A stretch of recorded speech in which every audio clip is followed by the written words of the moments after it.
Hello and welcome to Freedom Through Astrology, where we're giving you the keys. And it's freedomthroughastrology.com. I'm your astrologer. My name is Donald Patak. Yes, that is my real last name. It's Polish. There's my contact information and standard YouTube copyright. And just some keys to the reading because I do read a little bit differently. I read what's called constellational astrology, sometimes called true sidereal. It's astrology by the visible sky. Tropical astrology fixes the signs to seasons, where I'm doing astrology by astronomy, in effect, which is the way I believe the ancients practiced it. Secondly, I'm using the natural size of the constellations. There are astrologers who make each sign 30 degrees, when in reality, Virgo, for example, is around 48 and a half degrees. In her glory, she's the largest constellation in the sky. And then you have constellations like Aries, Cancer, Libra, Scorpio, which are any of them are less than 25. So all the constellations are different sizes, and I recognize that. I also use astrological midpoints because Athan Shimenti, in his work, noticed that the IAU boundaries put stars from constellation A into constellation B, which is not where they belong. So he devised a midpoint system that kept the stars with their native constellation. I like it. I find it a little bit more accurate. And I am an amateur astronomer of sorts. And between Scorpio and Sagittarius is this gap. What is that gap? It's the constellation of Ophiuchus, the wounded healer. The symbol is of a man holding a snake by the head and the tail. The snake in ancient times symbolized knowledge. Gee, we just changed the Garden of Eden story, didn't we? So by holding it by the head and the tail, it symbolizes control of knowledge, using it to heal yourself so you can heal others with similar wounds. This is the weekly edition. So these are the universal lessons for your fellow Earth travelers. Have compassion on them. I read what's called evolutionary astrology, which means that these transits are lessons to learn. You have freedom of choice. There's the high road and the low road. You're fated to face these transits. How you decide to interact with them is your choice. You cannot control the outcome. My dates and times are based on the Eastern U.S. time zone, as I do live right outside of Buffalo, New York. I'm operating within 1 degree of exact. It makes it manageable. Otherwise, it gets a little overwhelming for me. And if I get overwhelmed, you're lost. And the software that I use, because I was asked, I like to give credit to because I think it is good software. I'm using Capricorn by Prometheus.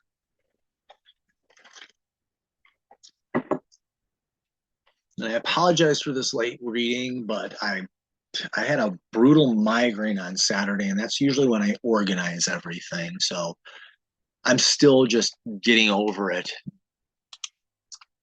And these are the transits for the week of March 10th through March 16th, 2025. The sun has just entered Pisces, so we're now officially in Pisces season. The moon is in Cancer, begins the week in Cancer and will end the week in Virgo. So really, for the point of view of the moon, Cancer to Leo to Virgo, a very steady week, as it's really only going through 3 signs, and it won't get through all of Virgo either. Next week, it'll begin the week in Virgo.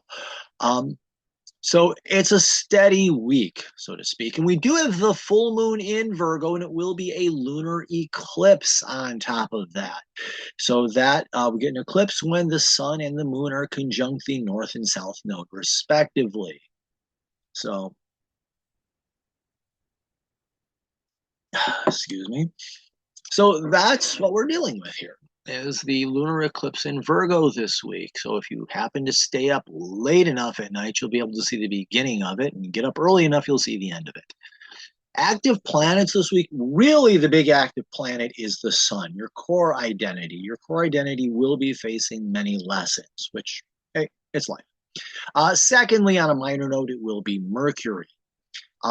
As a sign change, the sun did enter Pisces very, very late Sunday night. And depending on where you were, it could have been Monday morning. So I'm listing that here. The power transit, which is usually a very long transit, Neptune is opposite the South Node, and that'll be ending early in the week. And for retrograde planets, by the end of the week, we will have both Mercury and Venus in retrograde. And retrograde merely means reflections. You're reflecting on your learning and your relationships and creativity. And Mercury also deals with communication. Got to get myself a little bit more organized on that. All right, so let's see. Pull this down here. And here's our transits for the week. And as you can see, it's a relatively steady flow throughout the week. It's nice energy. The only really bit of intensity is going to be that Thursday night into Friday, where we're dealing with, what is that? The sun will be sextile Uranus while dealing with the lunar eclipse, and then Mercury will be going retrograde on Thursday night into Friday. So Friday might be a little intense, so to speak, but otherwise a very steady week, so to speak. And even with the moon, you can see here, begin week in Cancer, Tuesday Leo, late Thursday, late into Thursday, it goes into Virgo, and then again, so we have a steady lunar energy as well, which is nice. Close that out. So this began back in February 18th, and Neptune in Pisces is opposite the South Node in Virgo. Neptune in Pisces, don't just do something, sit there. Neptune in Pisces is just learning to be present, because that's where you can actually interact with spirit. Spirit is here and now. Not in the future, not in the past. The only way you can be connected with that higher self, so to speak, is when you're focused in the here and now. And an opposition is a reflection. South Node is how you hold yourself back, and in Virgo with unrealistic expectations. So you are reflecting on how perfectionism and unrealistic expectations hold you back in life. And being in the present moment can help you find the inspirations necessary to achieve your goals and potentials at this time. Now, the shadow of this, Neptune in Pisces, if you want to talk about trying to escape reality, this is about as best as you're going to do. Neptune in Pisces can be very caught up in escapism, fantasy, illusion, and delusion. In the South Node in Virgo, just, you know what, let's just keep doing what we always did, because it's what we've always done, and pushing yourself harder to be better when doing the best you can. But delusions, fantasies will keep you caught in the past and repeating the same mistakes in different ways and denying that it's a problem on top of that. And yeah, so, but that comes to an end on the 11th. This is a change from previous forecasts. My current projection and the software does have it ending on the 11th.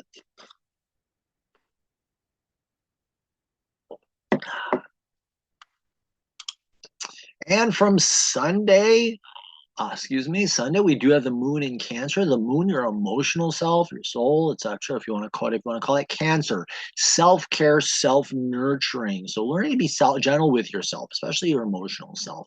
The moon does deal with emotions. So, kid gloves, honestly. So be gentle with yourself, practice self-care, time for some healing and nurturing. Take care of yourself. This is a time for a little emotional self-care. However, the moon can be moody, and in one of two ways. It can be that heart on your sleeve, wearing the heart on the sleeve, or it can be that withdrawn, silent, moody, brooding type. And in Cancer, it can be defensive or trying to be invisible. So being defensive or sniping actually can lead to more wounding and isolation. So no-win situation there. And on Sunday, this happened very late Sunday night. And so depending on where you were, depends on when it really happened. But the sun did enter Pisces on March 9th. And the sun is your core identity. And Pisces is learning to be present. And I always like to tell people, be aware of what your natal sun sign is. Like for myself, my natal sun sign is not Pisces. It's actually Taurus. So I am learning to be present with my Taurus self, my Taurus identity, and how and be in touch with that in a way. Uh, and practicing spirituality and being in the moment with that spirituality. So learn to be present, going with the flow helps you become more of who you are at heart. That's why I say pay attention to that natal sun sign, because that's who you really are at heart. And your inner life can be more important right now. So do focus on that inner life. This is a time, Pisces is a more many people say it and I agree with it. Pisces is a more spiritual time. So your inner world can be very important at this time. Now, the shadow, we all know about the sun, can be either that ego trip or it can be that star that refuses to shine.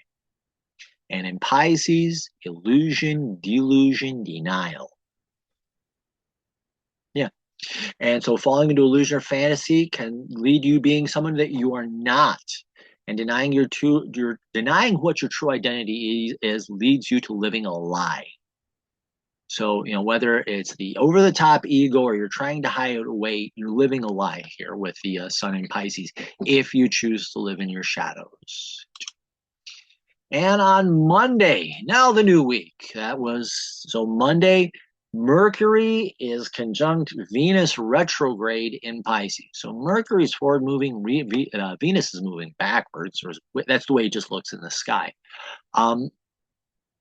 So Mercury, learning and communication. Venus, relationship and creativity. What are you learning about your relationships and the way you relate to people? How are you talking with them? How well are you listening to them?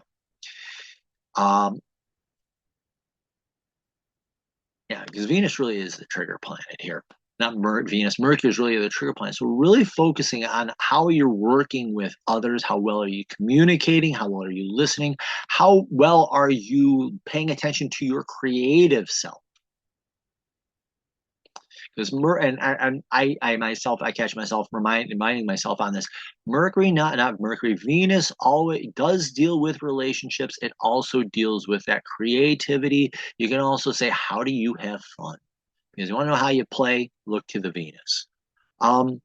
So what are you learning about your relationships to others or your creativity? And in Pisces, are you being present with them? Or what's the spiritual relationship there as well? How are you finding your inspiration? Are you able to see things from a higher perspective or a different perspective of being present? Are you listening to learn about them as well?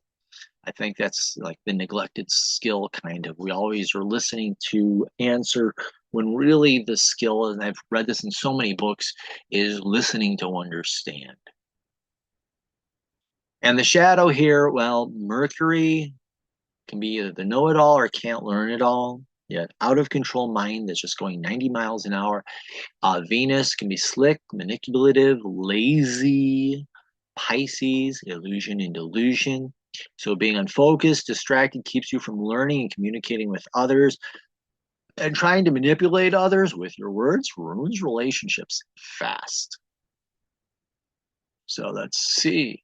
Tuesday, the moon enters Leo, and learning, and Leo likes to be appreciated. The lesson of Leo is appreciation. So focus on learning to express your feelings and being appreciated for them. And learning to do so is good health care. Expect opportunities to arise where you are in the spotlight, wanting to be seen, and people really may want to know how you feel about things. Just learn how to do it appropriately, The shadow, like I said, the moon is moody or can be moody. And whether that's over the top in Leo, excuse me, everybody, I'm having a bad day, and ruining everybody else's day while you're at it. Or it could be that silent brooding type. We all know that person who sits and stews and won't tell anybody why. So playing to the crowd or hiding away is emotionally deadening and unfulfilling. Really does ruin the day. Sounds like, I'm not sure if that's one of my cats playing or if that's a rodent trying to sneak around to the cat food.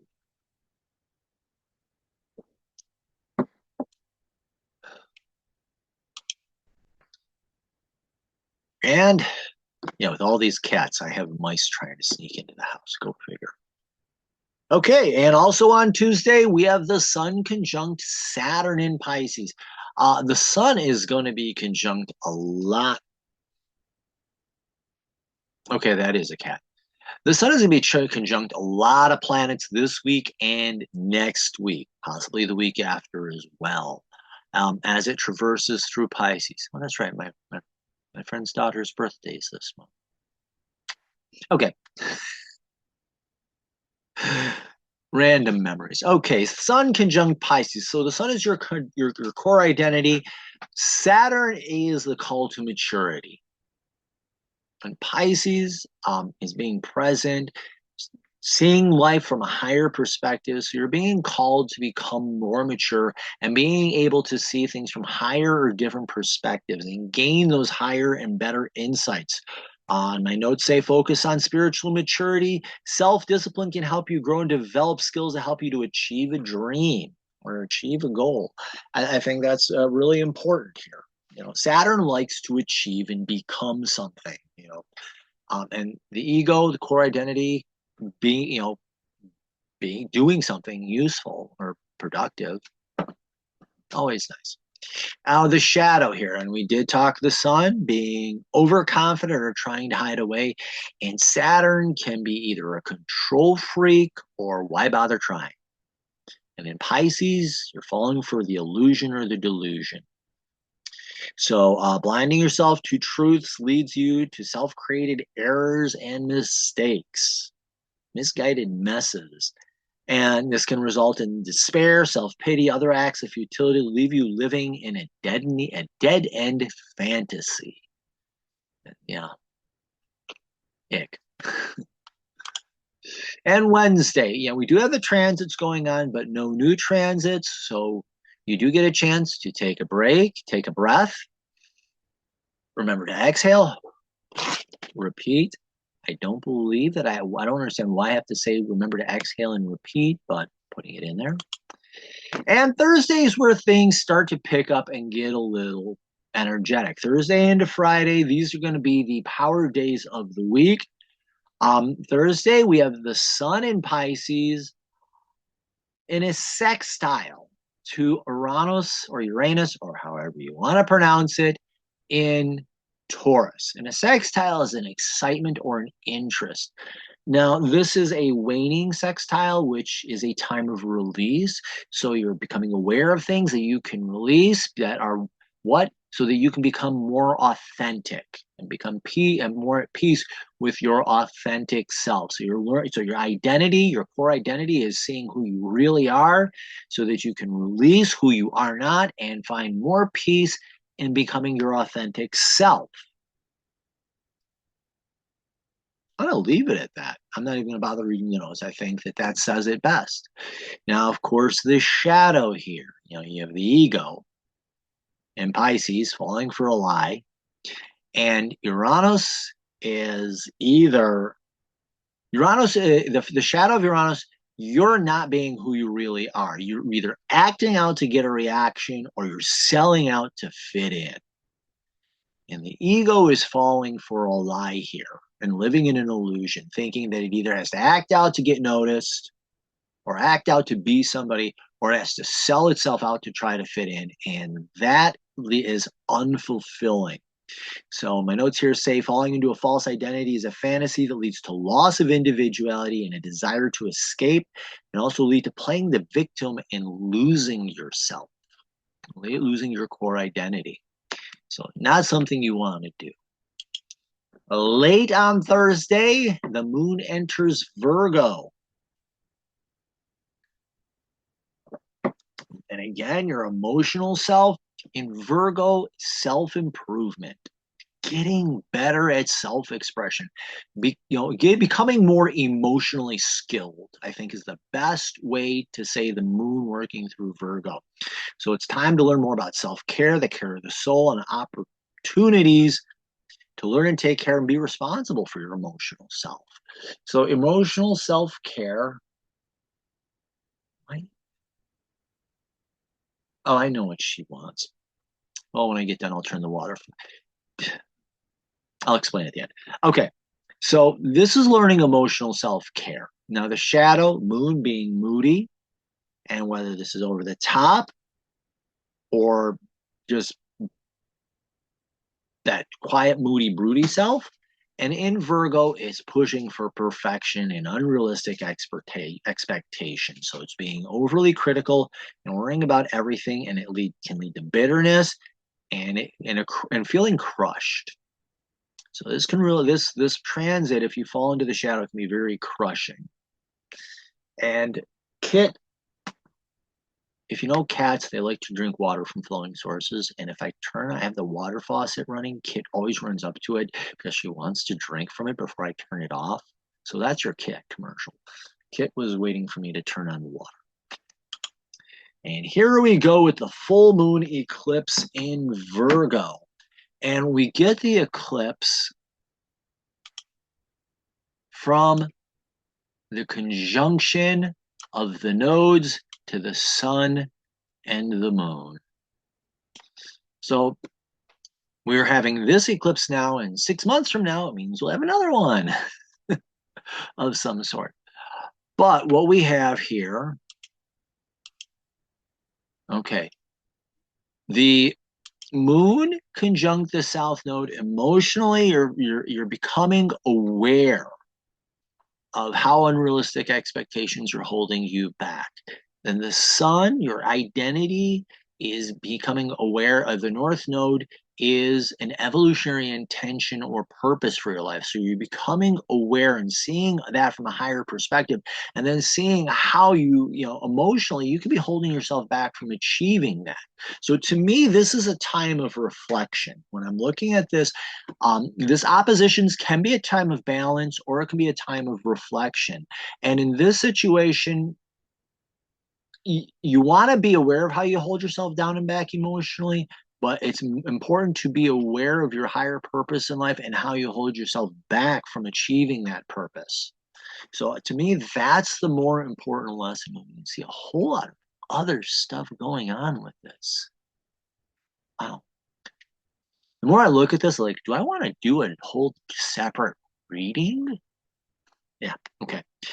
But reflect on your destiny, higher purpose, and how old patterns can hold you back from achieving it, especially old emotional patterns. Being present can help you see life from a higher perspective and lead to progress. Ideally, when you're working through this, you're making steps and you're moving forward and making progress in your life. Now, the shadow leads you into self-denial, denying your purpose in life, denying your core identity and who you are, and falling into unrealistic expectations. And this will be crushing your purpose in life and crushing who you came here to become. So denying your purpose for any reason leaves you trapped in an unfulfilling past. Collapsing into a false persona leads to living a fantasy that never be realized. Trying to force things to happen or control events can lead to deep moodiness and deep emotional wounds. So yeah, okay. Friday, while that's going on, or right after that's going on, Mercury, oh man, I should have, yeah, there it is circled. Mercury moves station retrograde. And all station retrograde means it looks like it's standing still in the sky, and retrograde means reflection. So this is a time of reflecting on your learning and communication, and you're paying attention. I think that's the other thing. Mercury is your ability to pay attention in life. So reflect on your higher learning and your awareness. And are you open to curiosity about the higher realms and what's going on around you? And are you open to new perspectives or information? And how is that helping you to grow and change? Are you paying attention, and what are you doing with this knowledge? I think that's the lesson of Mercury retrograde. In the shadow, Mercury can be like and my joke here is like a chipmunk on espresso shots. It can be unfocused. I hit the wrong thing. I hate when that happens. previous. There we go. That's the mind out of control and distracting itself and disorienting itself. So an out of control mind can fall into fantasy and chase rabbit holes that lead nowhere fast. So, and that's the shadow here, is just chasing anything and everything that comes along and just ruminating on things that don't need to be ruminated on. And that'll be going on, I think, for the next 6 weeks-ish.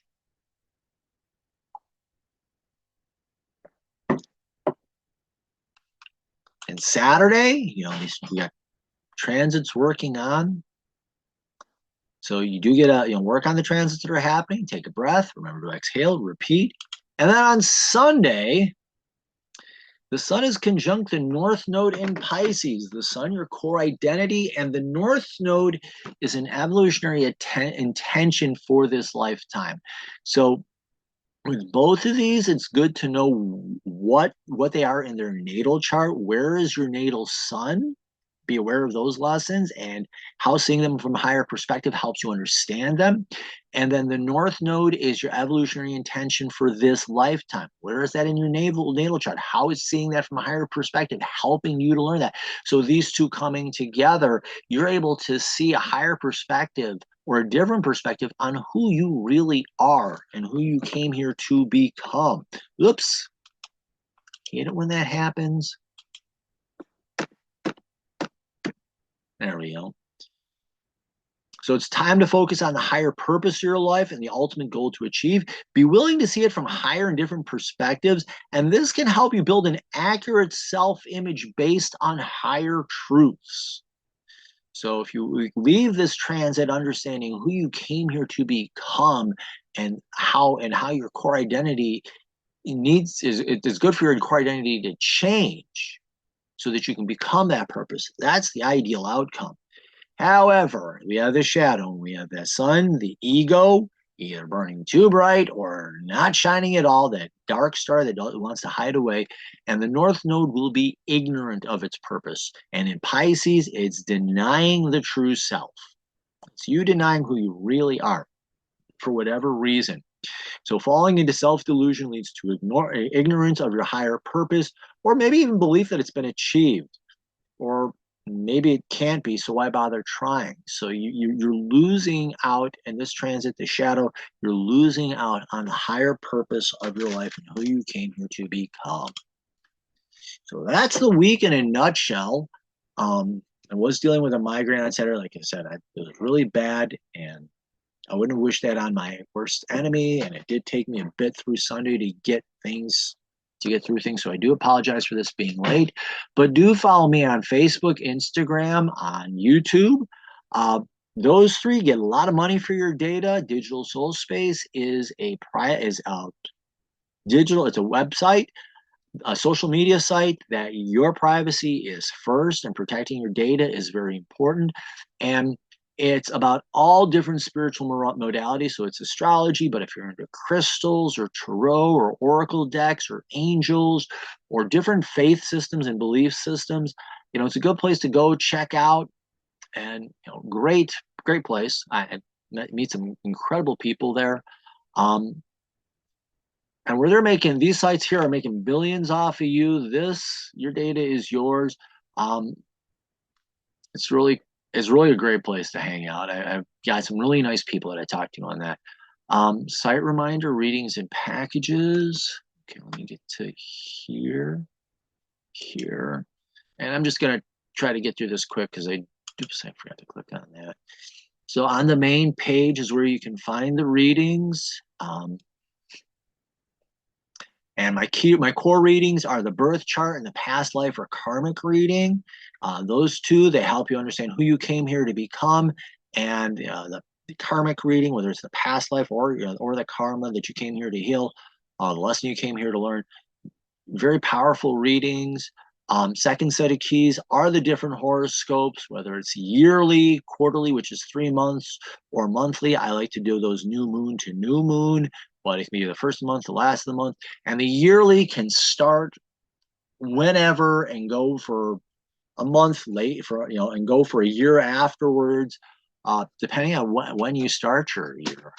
Very powerful to understand the major lessons that you're facing. Last time Kit ran across my keyboard, I don't know what she did, but thankfully she didn't do that this time. So there's that, and I do have packages that bundle things together. It gives you a 10% discount built in. So there's that. If you click on subscribe, it takes you to a page. Enter an email address. You get my weekly newsletter. I do my best to always get that out on a Sunday night. If you click on services, that's where you place the orders for the birth chart, karmic chart, and the different horoscope readings. Scheduling takes you to the packages, because I like to get together with you first to talk about the delivery of the packages and how you want things done, and it helps me get a better feel for you. Thank you, Kit. Blog, you'll find my daily deep dives, the weekly forecast, and I'm working on getting back into a groove of posting a daily forecast. So you'll see that on there. Yeah, let's go back here. So we did that. Digital office hours, 7 to 10 o'clock. If you have a quick astrological question, you buy a 15 to hour and a half long consultation. I get the notification. I'll jump right on Zoom with you and we can just work it out right then and there. So there's that. I'm just going to go to that one. Slideshow, current slide. So there's that. So thank you. Like, follow, share. Do sign up for the newsletter. Thank you for bearing with me as I'm finishing up working through this migraine, and I don't know what the heck weather front is moving in, but I'm starting to feel another headache coming on. So thank you for being patient with me on that. And have yourself the best possible week. And remember, in the visible sky, your life changes. Thank you very much. Have a great week.